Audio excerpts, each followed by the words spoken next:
Hello everyone, and welcome. I'm Mindset Matters, and today we're diving into a question we all face at some point. Is failure really a dead end? Stick around to hear the full story and discover how we can turn setbacks into stepping stones for success.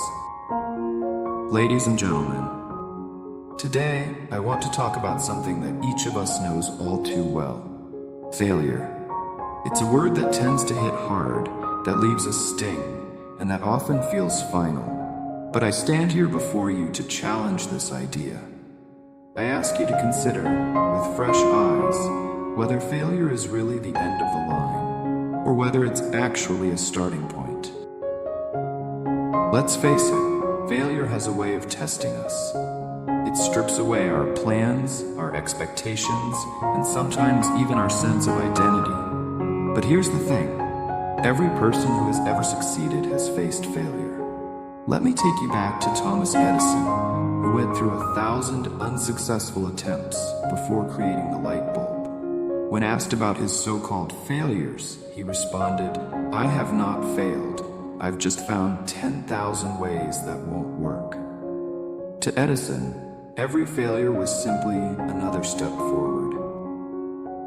Consider this. What if the setbacks we experience are not setbacks at all, but setups for success? What if they are redirecting us, teaching us, and even preparing us for something greater? Many of us are familiar with Steve Jobs, who was once famously ousted from the very company he co-founded. Instead of seeing it as a dead end, Jobs called it one of the best things that ever happened to him. It gave him the freedom to innovate in new ways, ultimately leading him back to Apple with more creativity and purpose than ever before. Think about your own life. We've all had moments when we felt we had hit rock bottom, whether it was a failed relationship, a job we didn't get, or a dream that seemed to slip out of reach. But take a closer look. Isn't it true that these failures often pave the way for new beginnings? Isn't it true that they push us to redefine our goals, to strengthen our resolve, and to find courage we didn't know we had? Failure has a way of teaching us lessons that success simply cannot. When we succeed, we often don't stop to question why or how things worked out. We're content, maybe even complacent. But Failure forces us to confront ourselves, to dig deep, and to ask the difficult questions. What went wrong? What could I have done differently? It's in these questions, in these moments of self-reflection, that growth truly happens. We come away with insights and resilience that can't be found anywhere else. Now, I know this sounds idealistic. In the moment, failure doesn't feel like an opportunity. It feels like a loss. It's painful, it's disappointing, and it's all too easy to get stuck in that feeling. But let's look at it this way. What if failure is actually a powerful tool? A tool that shapes us into the people we are meant to be?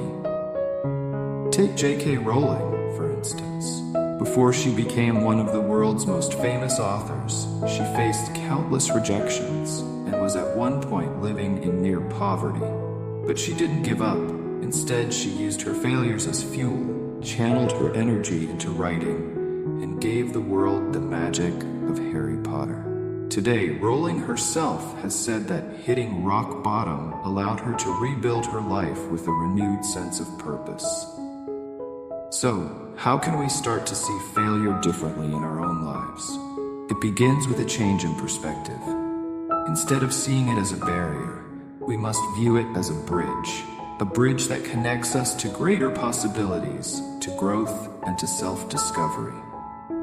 When we embrace failure as a part of the journey, it loses its power to defeat us. It becomes just another part of our story, a chapter that leads us to where we are meant to go. Imagine what would happen if we all stopped fearing failure and started embracing it. Think of the risks we'd be willing to take, the goals we dare to pursue, and the potential we'd unlock within ourselves. Failure would no longer be an obstacle, but a powerful teacher, a reminder that we are constantly evolving, learning, and growing. So, I ask again, is failure really a dead end? Or is it a new beginning, waiting for us to see it as such?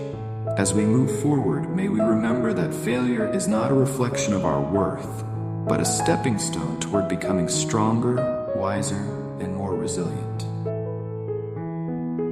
Thank you.